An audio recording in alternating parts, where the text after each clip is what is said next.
Magandang araw. Maugong itong usap-usapan na i-impeach itong si VP Sara, okay? At ang masigasig o ang agresibo ay itong grupo ng Makabayan Black. Itong sina Raul Manuel, Franz Castro, Arlen Bosas. At kasama dyan si Antonio Trillanes sa mga nagsusulo ng impeachment. Okay? Pero, yung ibang congressman, sinasabi nila na hindi naman daw pinag-uusapan sa ngayon ang impeachment laban kay BP Sara. Kamakailan itong si BBM, si Marcos Jr. ay nagsalita at sinasabi na siya ay nakiusap sa mga congressman na wag mag-file ng impeachment. Dahil sabi nga niya, no, hindi naman daw importante si BP Sara. Sir, there was a text message circulating on social media yesterday saying that Vice President Sara Duterte, in the larger scheme of things, is unimportant, so don't file an impeachment complaint. Sabi galing daw po sa inyo yun. Can you confirm that, sir? Was there an effort on your part? Well, well, it was actually private communication, but nalik na, yes. Because that's really my opinion. This is not important. This does not make any difference to even one single Filipino life. So why waste time on this? What will happen to if somebody files an impeachment? It will tie down the House. It will tie down the Senate. It will just take up all the time, and for what? For nothing. For nothing. None of this will help improve a single Filipino life. As far as I'm concerned, it's a storm in a teacup. Okay? So dahil dyan, ay umalma ito mga Makabayan Black. Dahil sa pahayag ni Bongbong Marcos, umalma ito mga Makabayan Black. At ang sabi nila ay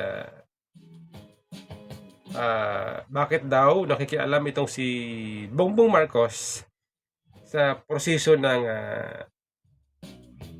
HOR o House of Congress. Bakit daw pinakikialaman ni Bongbong Marcos ang separation of power. Okay? So, dagdag pa nila no? Ito daw si Bongbong Marcos ay duwag, mahinang leader, o weak leader.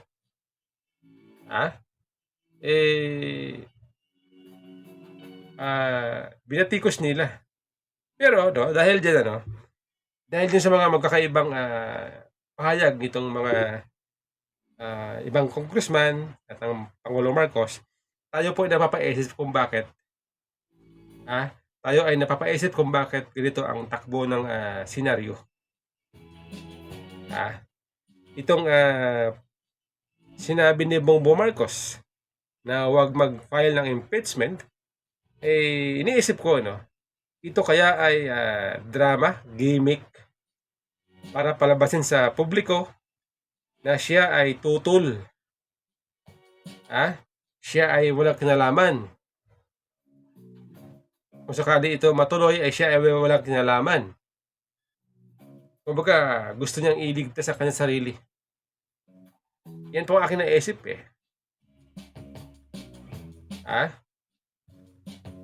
Ngayon, dito sa part ng mga Makabayan Black, kung bakit sila ay agresibo na impeach itong si VP Sara, ay dahil galit po sa kanila si VP Sara. Kaaway po nila si VP Sara. May mga balibalita, no? Itong confidential fund ng OBP, ito ay di umano ay ginagamit para sa surveillance laban dito sa mga activities nito mga makakaliwang grupo. Okay, kaya itong mga Makabayan Black dyan sa Kamara, agresibo po sila na bulat Latin. Alamin kung saan ginagamit. At the same time, gusto nilang malaman kung baka mayroong anomalya. At pwede nila magamit sa impeachment kung sakaling merong paglabag o maling paggamit nitong confidential fund. Yan po yan eh. Kaya sila po agresibo, kaya kahit na alam nila na mali ang kanilang ginagawa, tuloy-tuloy lang sila. Okay? Ngayon, itong si Trillanes naman, ito si Trillanes, yan po ay dilawan. Dilawan, pinglawan. Ngayon, kung sakali magtagumpay itong mga grupo na to na ma-impeach si BP Sara, sino makikinabang? Si Marcos? Ako, ang nakikita ko rito, pag sakali ma-impeach si BP Sara, ang makikinabang si Martin Romualdez, mga dilawan, at itong mga makabayan black.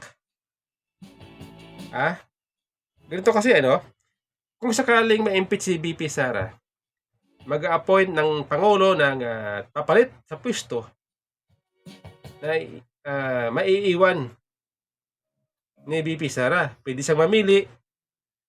Pwede siyang mamili sa dalawa. Jesse Escudero at Martin Romualdez. Pero, kung sakali naman, mapili niya ito si Jesse Escudero. Si Jesse Escudero ay isa ring dilawan. Isa yan dilawan. Tandaan natin na nung panahon ni Noynoy Aquino, ayan po ay talagang sanggang dikit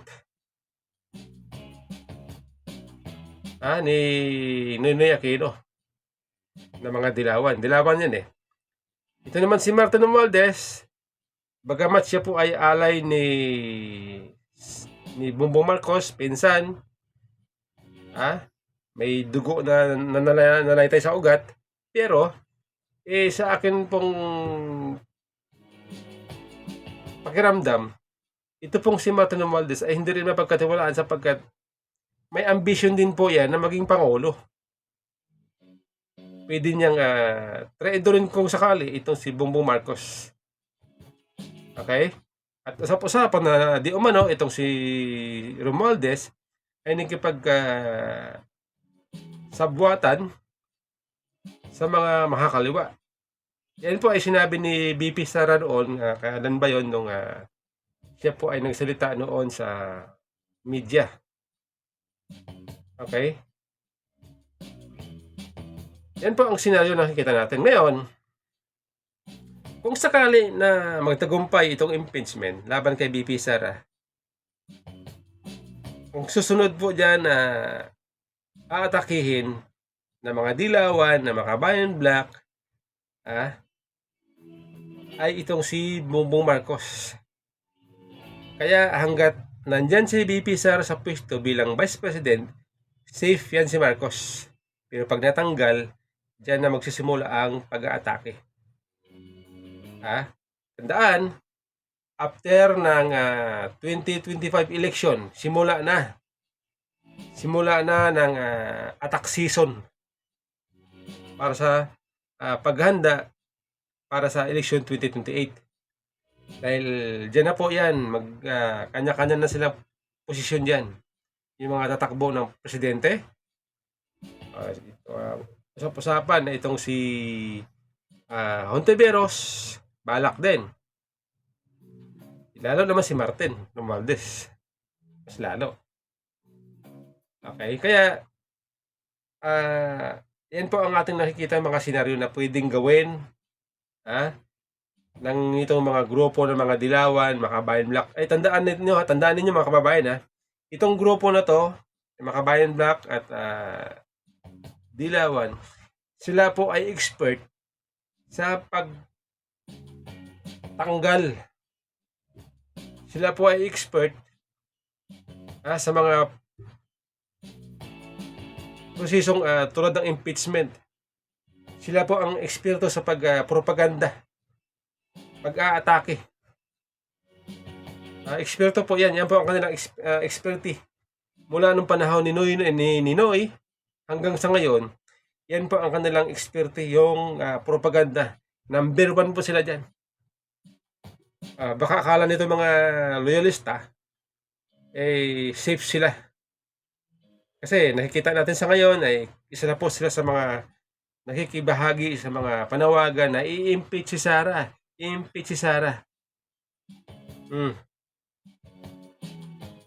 Kaya,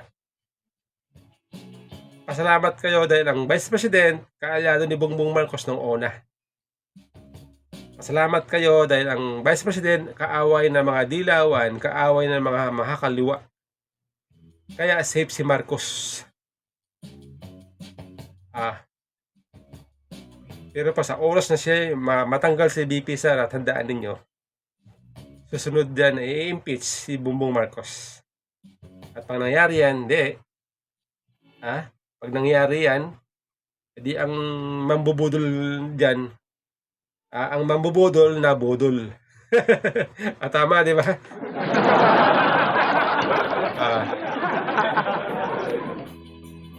Ang mambubudol na budol. Bakit kanyo? Akalaan nyo ba naman, ito mga loyalista, ito si Bongbong Marcos, nagkipag-unite sa mga kalaban nila noon. Hindi naman nila alam na itong mga kalaban nila noon, ngayon ay kasundo nila, sinasakyan lang sila kasi nga nakita nito mga dilawan na wala silang mapapala kung atakin nila si Marcos. Kasi ang papalit din naman si Sara. Kaya ngayon, ang gusto din na sibakin si Sara para pag natanggal si Sara, mandali na lang itong si Bongbong Marcos. Ganun po yung senaryo eh. Ganun po ang senaryo na nakikita natin. Kaya kayo mga loyalists, akala nyo natutuwa kayo na matanggal si VP Sara? Huwag kayo. Tandaan ninyo na itong mga Duterte naging kaaway ng dilawan dahil sa mga Marcos. Ang number 1 kalaban ng mga dilawan ay mga Marcos. At huwag ninyong isipin, huwag ninyong sabihin na magkakampi ngayon ang dilawan. Magkakampi yan. Magkakampi ngayon ang si Bongbong Marcos, ang mga dilawan at mga kaliwa dahil sa isang layunin. Dahil sa isang layunin nito mga dilawan. Ang masira. Ang masira itong nabuong unity team nitong Marcos Duterte. At natagumpay sila. Nagtagumpay sila dyan. Ang problema nito mga loyalista, hindi nag-iisip. Hindi sila nag-iisip na nakikinabang sa ngayon, mga dilawan, mga makabayan black, mga kaliwa, na siyang tunay na kalaban ng mga Marcos. Sila ang nakikinabang ngayon. Kaya kayo mga loyalista, mag-isip-isip kayo. Kung kayo natutuwa sa ngayon, pagkatapos ng sakaling matagumpay si VP Sara, babalik sa dati ang issue, ang takbo ng senaryo, ang takbo ng kung ano dati nung mga ingay na sinisigaw nito mga dilawan, nito mga makakalawang grupo na Marcos magnanakaw, Marcos diktador, babalik uli yan kapag wala na sa pwesto si Bongbong Marcos. Kapag wala na sa pwesto si VP Sara. Yan po. Yan po ang ating nakikita na magiging senaryo.